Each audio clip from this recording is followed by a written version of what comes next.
আচ্ছা, কেন এক কথা বারবার জানতে চাইছেন? একজন যদি এত কম বয়সে এতটা সাফল্য পেয়ে গিয়ে মাটিতে পা না রাখে, তার জন্য কি আমি দায়ী ম্যাডাম? দেখুন, এই লাইনে আমি 8 বছর ধরে আছি।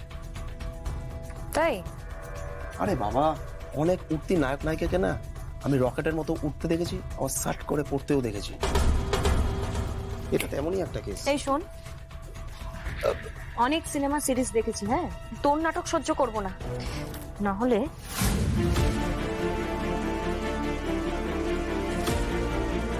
ম্যাডাম, আপনি বেকার বেকার সময় নষ্ট করছেন। আমার সময় আমি নষ্ট করব কি কি করব সেটা আমার ব্যাপার। তুই বলার কে রে? তুই কি মৃত্যুর দূত নাকি রে? মানে মানে তোর সংস্পর্শে যারা আসছে, তোর সাথে যারা কথা বলছে, তারা নয় নিখোঁজ হয়ে যাচ্ছে, নয় মরে যাচ্ছে। এটা কি করে সম্ভব? এটা একটা ফুল কেওড়া মার্কা প্রশ্ন হয়ে গেল না? যেটা বলছে সেটার উত্তর দে। দেখুন ম্যাডাম, আমাদের এই ইন্ডাস্ট্রি নিয়ে না প্রচুর লোকে হেভি ভুলভাল ভাবে, জানেন তো। আরে ইয়ার, আমি একটা কাস্টিং এজেন্সি চালাই, সেখানে নিত্য নতুন মেয়েরা আসবে তা নয়, বৃদ্ধাশ্রম থেকে কি বুড়ো বুড়িরা আসবে? বাবা, ভালোই জ্ঞানের কথা বলিস তো তুই। কি শোন না, তুই একটা কাজ কর, তুই ইনফ্লুয়েন্সার হয়ে যা, প্রচুর ফলোয়ার হবে। ম্যাডাম, জ্ঞানের কথা না, এখন কেউ কিছু একটা বললেই কেউ কেটা হয়ে যায় এবং তার সাথে সবাই ছবি তুলতে আসে। তাই বলে তাদের সাথে কিছু হলে তাকে গিয়ে ধরা হয় কি? না।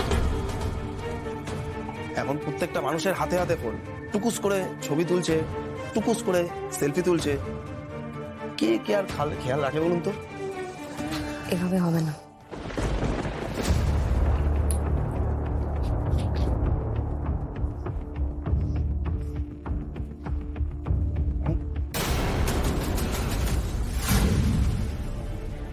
একে চিনিস? এই তেরি, এটা কি হলো?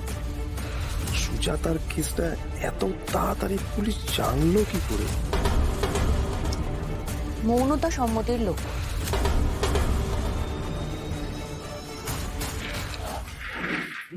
না, আমি এই মেয়েকে চিনি না।